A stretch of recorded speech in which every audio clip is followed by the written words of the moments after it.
검찰이 지켜야 할 규칙 가운데 인권 보호를 위한 수사 공보 준칙이란 것이 있습니다. 법무부가 이를 개정하려고 합니다. 피의자의 인권 보호를 강화하고 검찰이 정치적 목적으로 언론에 선택적으로 정보를 흘리는 관행을 근절하겠다는 취지입니다. 이 취지만 놓고 보면 필요성이 이해되지만 자칫 국민의 알 권리와 언론 보도의 자유가 침해되는 방향으로 오용되지 않을까 하는 우려도 제기돼 왔던 논쟁거리입니다. 지금은 조국 봐주기다, 개혁이다 이런 식으로 논쟁이 번지고 있습니다. 여야 1대1 미니토론 더 정치, 오늘은 수사 공보준칙 개정을 바라보는 여야 입장과 그 논거를 들어보겠습니다. 현근택 더불어민주당 법률위원회 부위원장, 윤기찬 자유한국당 홍보위원회 부위원장 나오셨습니다. 어서 오십시오. 네, 안녕하세요. 안녕하세요. 자, 이 수사 공보준칙 개정 토론하기에 앞서서 어제 헌정사상 최초로 제1야당 대표가 삭발을 한 일이 있었습니다. 그 얘기를 잠깐만 해보죠. 민주당의 평가는 어떻습니까? 이게 정치 쇼다 이런 얘기 하고 싶지 않은데요. 저는 이 얘기는 꼭 하고 싶어요. 황교안 대표는 꼭 국회에 시간이 돌아오면 밖에 나가서 뭘 하시더라고요. 예전에도 보면. 그러니까 지금 어찌 보면 정기국회 시즌이고 예.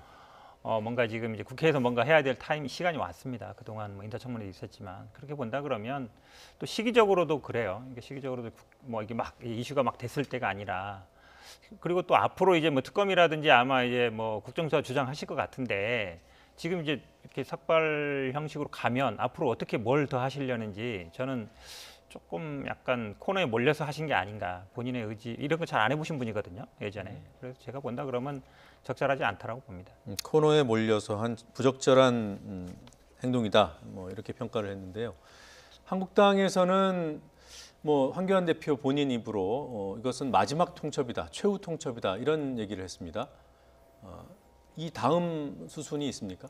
그거에 대해서는 아직 공개된 바 없고요. 네. 일단은 국정 견제를 위해서 여러 가지 방법을 써봤는데 효과가 없다. 사실 네. 대통령께서 말씀은 이제 협상과 대화 이런 말씀을 하시지만 이 삭발 현장에도 강기정 정무수석을 보내서 그런 말씀을 하셨단 말이죠.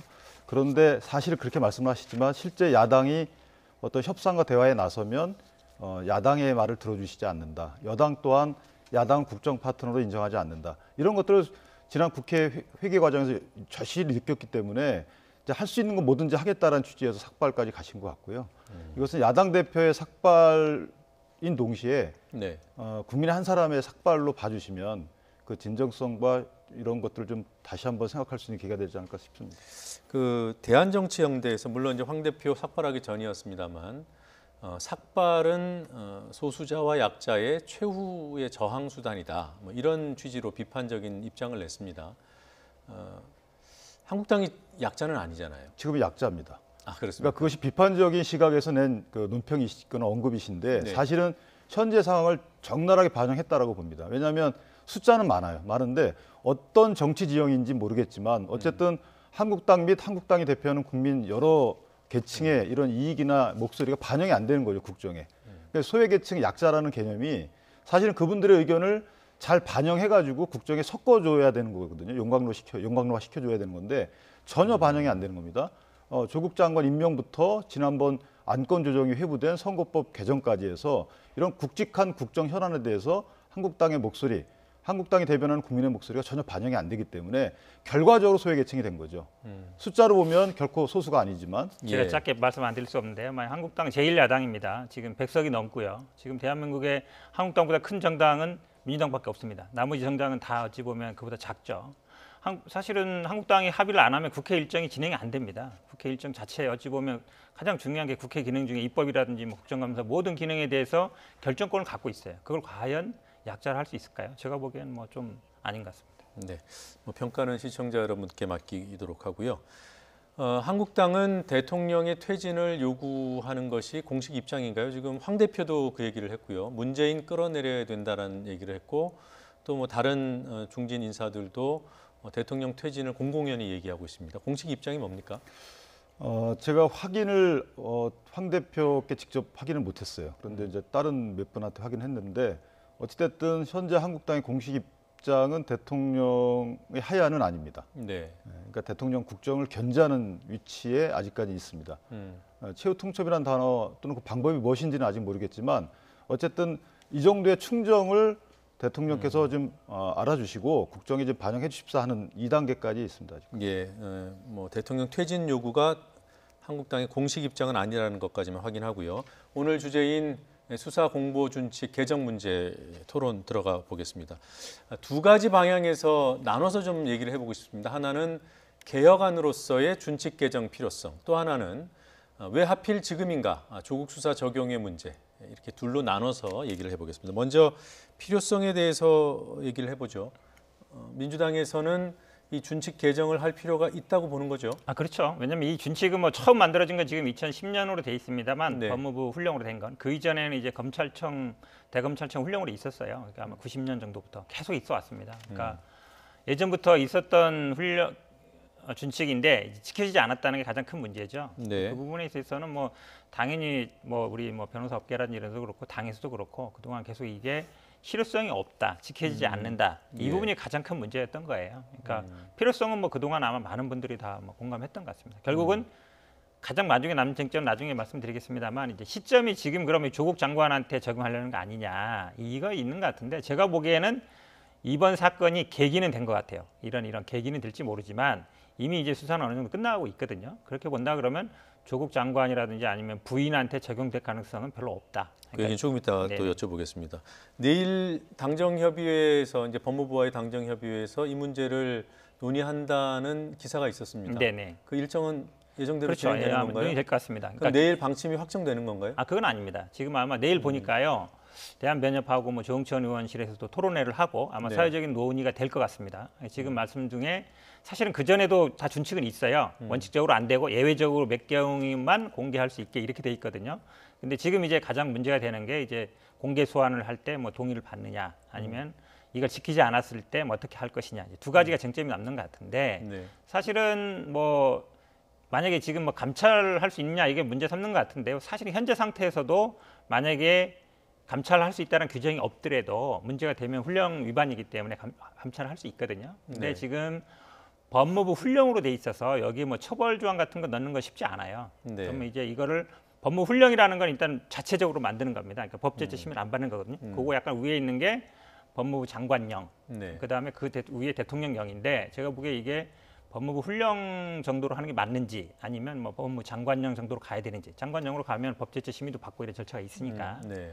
그다음에 뭐 서면 동의 여부 부분도 제가 보기에는 아직 확정된 건 아닌 것 같습니다. 그러니까 결국은 국민의 알 권리와 인권 보호 그 사이에서 어떤 균형점을 찾을 것인가 그러니까 논의하는 네. 단계다라고 보는 게 맞는 것 같습니다. 내용도 한꺼번에 뭉쳐서 얘기하면 좀 복잡하니까 나눠서 다시 한번 짚어보도록 하고요. 원론에는 동의를 하나요? 개정하거나 체계화할 필요는 있어요. 이게 지금 준칙이라고 해서 저희가 훈령, 예규 이렇게 표현하지만 예. 이게 행정규칙이거든요. 행정기관 내부 간의 조직이나 활동을 규율하는 거예요. 국민을 예. 규율하는 게 아니고 네. 저희가 국민을 규율하는 건 이제 법규 명령 그래서 국민의 권리 의무에 연관이 있는 이런 사항들을 규율하는 건데 네. 지금 형법에 보면은 어쨌든 피의사실 공표죄가 분명히 있어요. 음. 근데 이 준칙을 보면 공표해도 되는 것처럼 일정한 예외 경우를 규정해놨단 말이죠. 네. 이게 체계적으로 안 맞는다. 그래서 법률에 규정을 하든가 최소한 형법 그 해당 규정을 개정해서 예외 조항을 넣든가 명예훼손죄 위법성 조각 사유처럼 네. 이런 체계적인 좀 조정할 필요가 있고요. 다만 이 언론 보도를 통해서 검찰의 수사 사항, 소환 사항 이런 것들이 공표되는 것이 그러니까 순기능도 있고 역기능도 있어요. 순기능 같은 경우 예를 들면 지금 대부분 문제되는 게 사회 지도층 인사 또는 정치권 인사들에 관련된 것들이에요. 언론의 관심이 거기에 치우치니까 네. 이런 분들에 대해서는 우리가 누누이 얘기하지만 검찰권 행사가 제대로 되기를 국민은 원합니다. 따라서 깜깜이 수사일 경우에 과연 이분들이 수사를 제대로 받고 있는지 또는 조용히 받다 불기소 처분돼도 모르거든요. 그러니까 공표가 되면 그만큼 검찰 수사를 통제하는 기능이 됩니다. 더 열심히 하도록 예. 묻히지 않도록. 그다음에 이제 국민들 입장에서 보면은 국민들은 오히려 언론에 보도되길 바랍니다. 자기들이 고소한 사건이. 예를 들면 국민들 일반적인 이 소소한 사건은 검찰이나 수사기관이 신경 안 쓴다. 따라서 언론에 공표가 되면 더욱더 공평한 수사가 된다고 믿고 있어요. 네. 이런 순기능이 있는 반면에 그동안에 검찰이 이런 언론 보도를 통해서 수사의 동력을 확보하는 이런 역기능도 있죠. 그다음에 뭐 객관화되지 않은 이런 사실들을 흘려서 망신주기 수사가 있거나 분명히 순기능과 역기능이 있기 때문에 이 순기능을 보존하고 역기능을 없애는 식의 체계화 작업이 필요하다. 이 부분은 저희도 동의합니다. 네, 원론적인 필요성, 개정 필요성은 인정하지만 자, 그럼 하나만 더요. 장관령으로 급을 좀 올리는 그 부분에 대해서는 동의하십니까? 그러니까 원래는 이게 지금 법무장관만의 문제가 아니에요. 경찰청이라는 수사기관이 또 있잖아요. 예. 그러니까 이 수사 관련 정보를 공표하는 거기 때문에 원래 하면은 제 생각에는 두 기관을 통할하는 국무총리령으로 하든가 최소한 대통령령으로 해야지 예. 장관령, 행정부령, 행정부 장관령하고 법무부 장관령하고 각기 다르게 되면 이것도 웃긴 거예요. 그래서 이런 공론화 작업이 필요해서 체계적인 이런 그 여러 가지 따져봐야 될 부분이 많다. 이렇게 생각합니다. 그러면 지금 여권이 내일 당정 협의하고 뭐 일부 이제 공론화 작업을 하긴 하겠지만 너무 빠르죠. 서두른다고 판단하는 건가요? 그러니까 왜 서두르는지 모르겠어요. 왜냐하면 이게 법학자들은 다 그렇게 얘기하거든요. 체계적인 문제도 있고 네. 또한 과연 어떤 경우에 이거를 공개 허용을 하고 어떤 경우에 막는지에 대한 또 검토 작업도 필요하고 아까 말씀드린 대로 여적 부처 간에 또 공통된 통일 기준이 있어야 되고 이런 것들에 대해서 전혀 고려 없이 네. 서두른다는 인식이 좀 있는 거죠. 시점 얘기 조금 이따 하기로 하고요. 조금 전에 피의자가 동의해야 소환 장면을 촬영할 수 있도록 한다는 이 내용이 언론에 보도됐지만 아직 네네. 확정된 건 아니라고 했어요. 그렇죠. 초안입니다. 네. 근데 이제 중요한 문제는요. 네. 이런 부분이 있어요. 그러니까 피의자를 소환할 때 우리 흔히 이제 포토라인에 뭐 세우느냐 안 세우느냐 네. 한마디로 얘기하면 공개 소환을 할 건가 아니면 비공개 소환을 할 건가라는 네. 문제를 누가 결정하느냐 사실은 검찰에서 결정하죠. 왜냐하면 사실상 뭐 의사들한테 통보하지는 않더라도 언제 한다 알려지게 되면 뭐 가보시면 알겠지만 그 정문을 통하지 않으면 들어갈 수 없게 기자들이 딱 안에 진을 치고 있거든요. 그러면 사실상 공개 소환이 되는 거예요. 그러니까 어떤 뭐 법의 증거증 것도 아니고 그러면 그 결정을 누가 할 건가? 그게 제가 보기엔 이 안에서도 핵심이라 보는데 우리가 경찰에서도 피의자 사실 얼굴 공개할 건가 말 건가에 대한 심의위원회 있거든요. 시민단체 뭐 민간인 참여하는 교수들이나 법조계에서 그런 심의위원회를 만들자는 거예요. 그러니까 예. 자의적으로 판단하지 말자. 이분에 대해서 지금 말씀처럼 현재 준칙에도 국회의원이라든지 정치인이라든지 아니면 뭐 1조 이상의 자산 뭐 대표라든지 이게 규정은 있어요. 이분들을 실명 공개할 수 있다. 네. 근데 소환을 공개로 할 거냐 말 거냐 이거에 대한 규정은 없습니다. 없는데 대부분 어쨌든 검찰이 말씀처럼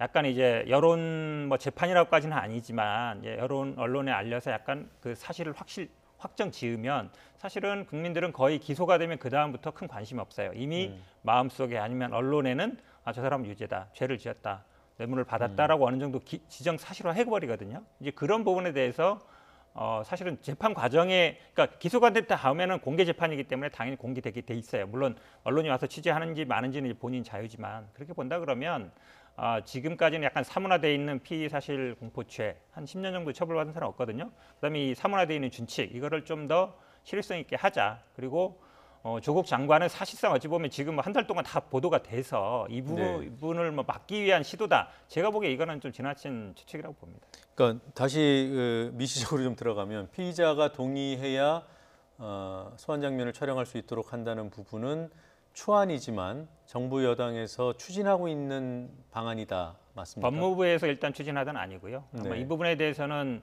언론의 뭐 그러니까 국민의 알 권리라든지 이런 부분에 대해서 아마 논의는 있는 것 같습니다.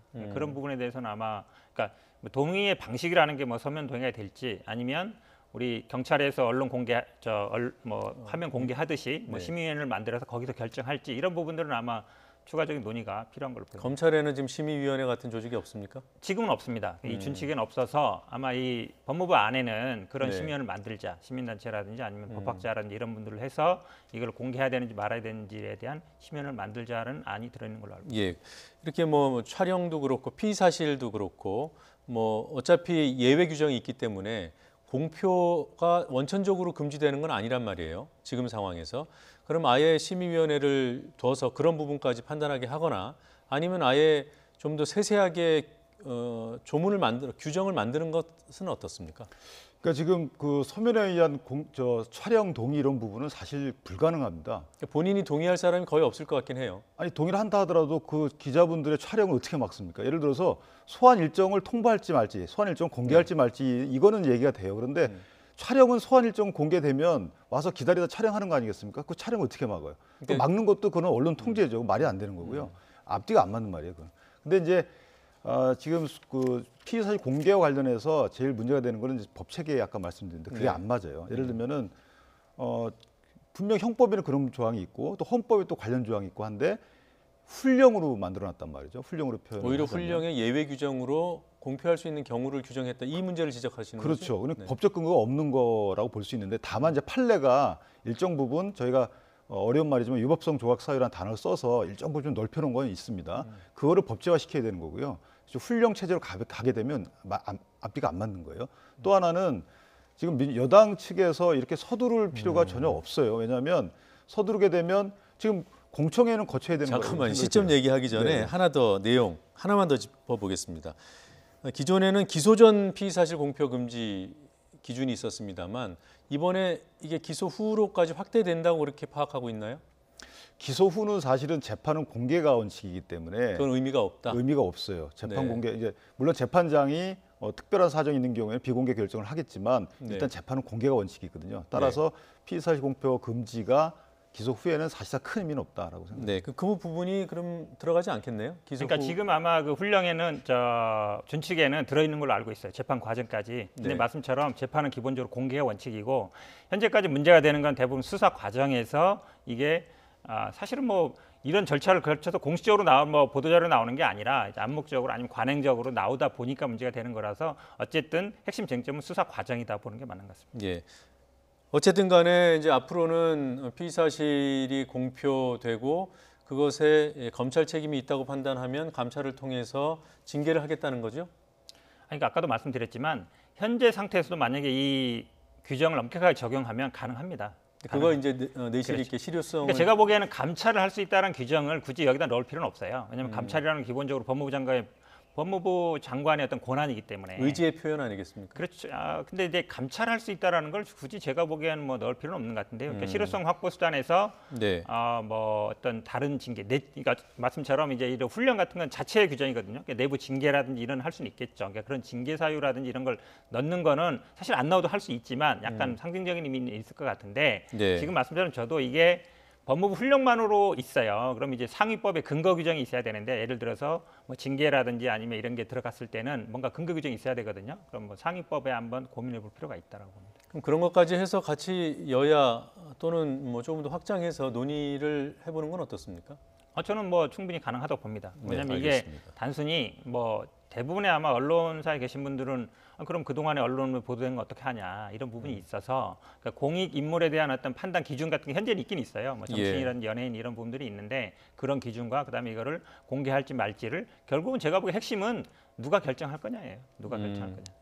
결정 주체를 누구로 할 것인가의 문제가 제가 한 중요하다고 가지만 하셨고요. 말씀 올리면, 하나만 더요. 네. 제가 이 기소 후 공표 금지 이 문제를 왜 여쭤봤냐면 일부 언론이 이번에 개정하면 기소 후 공표 금지까지로 이제 공표 금지 대상이 확대된다. 그것은 곧 소환될 수 있는 그 뭐 정경심 교수라든가 조국 그 장관 관련 수사와 관련된 사람들을 보호하기 위한 것이다. 뭐 그걸 제가 좀 말씀드릴게요. 왜냐하면 기본적으로 각 법원에서요 중요 사건은 공고를 합니다. 그래서 네. 우리가 정치인이라든지 아니면 재판 날짜가 미리 공지가 돼요. 네. 그리고 법원 앞에 가면은 피고인 누구 사건 번호 쫙 나옵니다. 그거는 사실 공개하게 돼 있어요. 재판. 네, 그러니까 네. 촬영할지 말지 이게 문제가 아니라 재판은 기본적으로 공개 원칙이기 때문에 이 사건을 재판 과정에까지 뭐 피의 사실 공표를 금지한다. 이거는 제가 보기에 지나치는 억측이고 네. 현재 어쨌든 법적으로도 말이 안 되는 거예요. 네. 피의 사실 공표죄도 사실은 수사 과정의 문제지 재판 과정의 문제는 아닙니다. 시점 얘기 여쭤보겠습니다. 지금 뭐 당정협의하고 하면은 언제 개정이 이루어질까요?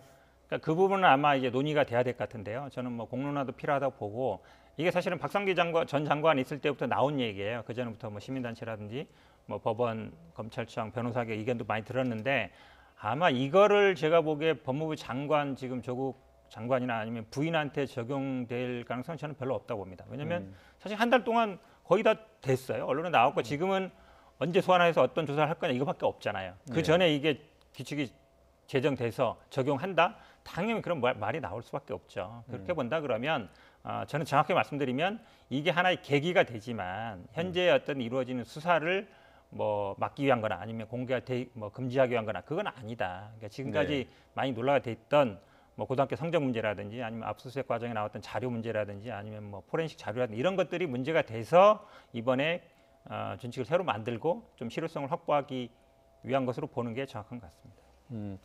그럼 뭐 당장 조국 장관의 배우자인 정경심 교수 소환 얘기가 나오잖아요. 소환 때 언론이 촬영을 못하게 하는 의도가 있을 것이다. 이건 좀 뭐라고 할까요? 과한 해석인가요? 그렇지 않다고 보여지고요. 왜냐하면 이 공보 준칙이 개정이 된다고 하더라도 네. 개정이 되면 그야말로 뭐 감찰권 행사의 대상이 되기 때문에 사실 수사하는 검사 입장에서 굉장히 두렵죠. 설령 개정이 안 된다 하더라도 지금 그런 문제가 논의되는 것 자체가 어떻게 보면 무언의 압박이죠. 검사들한테는. 지금 일각의 그 보도에서 보는 바와 같이 검찰이 공보준칙을 지키지 못할 정도로, 그러니까 이 정도는 해왔다라는 것, 그런 관행과 공보준칙을 지키지 못할 정도 안 하고 있다는 거 아닙니까? 아예 또 수사 정보를 밖으로 공표 안 하고 있다는 겁니다. 이건 뭘 의미하겠습니까? 결국은 조국 장관이 의도했는지 의도하지 않았는지 모르겠지만 이런 논의들이 야당이 의혹을 제기하는 그런 식으로 흘러가고 있다. 검찰 수사에 영향력이 이미 미쳐지고 있다. 이런 것도 한번 봐줘야 돼요.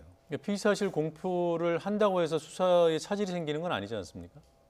아니 제 말씀 뭐냐면 이런 피의사실 공표, 당신들이 지금 뭐 공보 자료를 배포하거나 여러 가지 알려지는 것들이 이런 여러 가지 문제들이 하면은 나중에 감찰권의 대상이 될 수 있다 이런 문제 하나 하고요.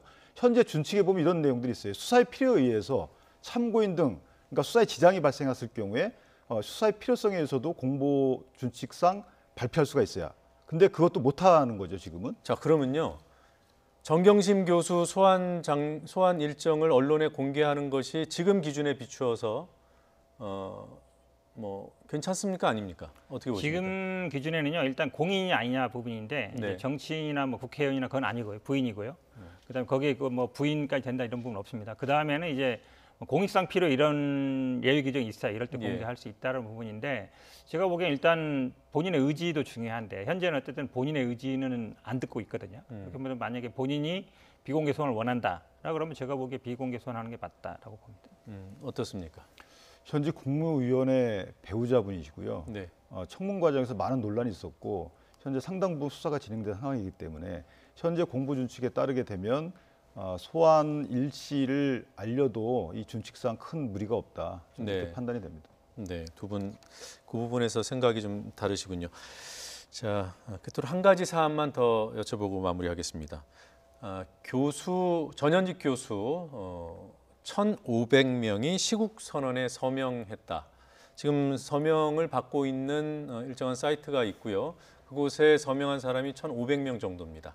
자, 물론 이들이 주장하는 내용은 조국 장관을 임명한 것이 사회 정의를 무너뜨리고 도덕의 위기를 사회에 불러일으키다 뭐 이런 취지의 내용이더군요. 시국 선언의 무게감 어떻게 평가하십니까?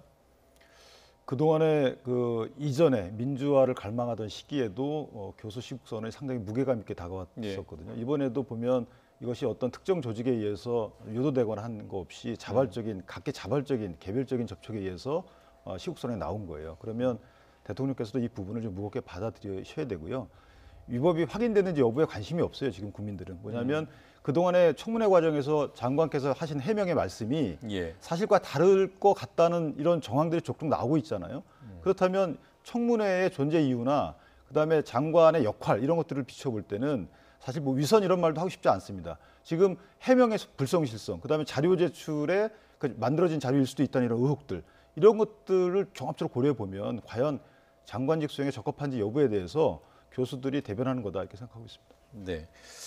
뭐 여권 입장에서는 과거 이제 민주화 과정에서 말씀대로 네. 교수들 시국 선언이 뭐 중요한 시기 때문에 나왔고, 그렇죠. 네. 그래서 국민들 입장에서는 지금 사회적인 위기 아닌가 이런 생각을 할 수도 있습니다.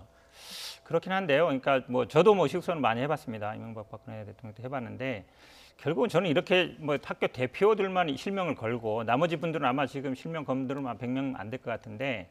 나머지 분들은 실명을 제시 안 해요. 물론 저분들한테 뭐 제가 폄하하고 싶은 생각은 없지만 본인의 이름을 걸지 않고 시국선언을 한다는 게 과연 맞는가? 제가 봤을 때 지금까지 뭐 대학 교수들 시국선언을 많이 봤는데 명단 지금도 다 조회가 되거든요. 그건 어쨌든 본인의 책임하에 하는 거예요. 그러니까 뭐 불이익을 받을 것 같아서 그러면 안 하면 됩니다.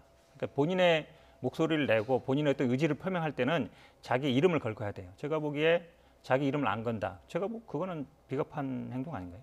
일부 신문에 보면은 20대 이제 청년들, 대학생들 집회할 때 마스크 쓰는 경우는 있지만 저는 뭐 그것까지 비교하고 싶진 않아요. 물론 본인들의 어떤 의지는 있겠지만 뭐 얼굴을 공개한다는 것하고, 왜냐하면 이렇게 시국선언 같은 경우는 대부분 교수라든지 아니면 뭐 변호사라든지 뭐 사회적으로 어쨌든 직책이 있고 영향이 있는 분들이 하기 때문에, 그래서 더더욱 이름이 필요한 거거든요. 이분이 과연 뭐 어떤 일을 하는지, 뭘 전공하시고 아니면 어떤 일을 평소에 해왔고, 그게 평가받는 겁니다, 국민들한테. 나중에 다 조회가 되거든요. 인터넷에 다 조회가 돼요. 기록에 남는 겁니다. 그러니까 본인의 이름을 걸 자신이 없으면 저는 이런 시국선언에 참여하면 안 된다라고 봅니다. 예. 좀 무리한 말씀이신 게, 그 진정성을 그 이름 걸었냐 아니면 기명하지 않았냐 갖고 판단하는 건 무리인 게요. 오히려 더 자유롭게 의사표현할 수 있는 거예요. 심지어 예를 들면 그 해당 교수 어떤 분이 현직 국무위원들하고 또 어떤 관계가 있을 수 있는 거고, 이런 관계들을 다 끊어내고 순수하게 본인 마음을 표현할 수 있는 수단이 될 수도 있는 겁니다. 그렇게 따지면 여론조사도 전부 다 무기명인데 이것도 말도 안 되는 거죠. 따라서 이런 그 기명이냐 아니냐 갖고 해당 교수의 의사표현이 진정성이 있냐 없냐, 또 무게감이 있냐 없냐를 판단하는 기준으로 삼으면 안 된다, 저는 이렇게 생각합니다. 네. 그걸 여론조사랑 비교하는 건 말이 안 되고요. 여론조사는 원래 익명으로 하는 것이고, 이런 어떤 시국선언이라든지 지지선언 이런 건 사실은 거의 실명으로 합니다. 지금까지 그래 왔고요. 그러니까 그렇게 본다 그러면 대표자 이름으로만 하든가, 대표자 몇 명, 그다음에 몇 개 학교 참여했다 이렇게 하면 되지, 그거를 1,000명이다, 1,500명이다. 그 명수를 그럼 어떻게 확인하고 국민들이 어떻게 봐드리겠습니까? 데이터가 있겠죠. 발표가 안 된 것뿐이지 데이터가 없겠어요. 아니, 데이터가 그럼 본인 데이터를 이름으로 하면 발표할지 되지. 안 할지 갖고 그 해당 그 교수들의 이름을 본인 스스로 진정성을 판단하는 건 본인 좀 스스로 아니죠. 제시할 용기가 없으면 참여 안 하면 되죠. 제가 보기에 그게 간단한 문제예요. 예를 들면은, 그러면 이전 독재라고 표현되는 그 시대에 해당 분들이 어떤 위험 때문에 또는 어떤 인적 관계 때문에 자기 이름을 없이, 못 하신 분도 많죠. 그럼 이름 안 그분들은 거신 평가를 분. 어떻게 하십니까? 아니, 그런데 대부분 지금 예를 들어 시국선언을 했다고 해서 뭐 잡아 가두거나 이런 시대가 아니잖아요. 본인의 의사는 분명히 그런 시대라고 표현하는 게 평가하나 낫죠. 보죠, 이 사람들이. 네, 여기까지 하겠습니다. 예, 어목했던 시절에 이름을 걸었던 분들도 있고, 또 더 어목했던 시절에 이름 없이 싸웠던 분들도 있고요. 지금 시대를 어떻게 규정하는지는 판단들이 다르시기 때문에 말씀을 안 드리고, 이 정도로 입장만 확인하는 것으로 마무리하겠습니다. 두 분 말씀 잘 들었습니다. 고맙습니다. 감사합니다.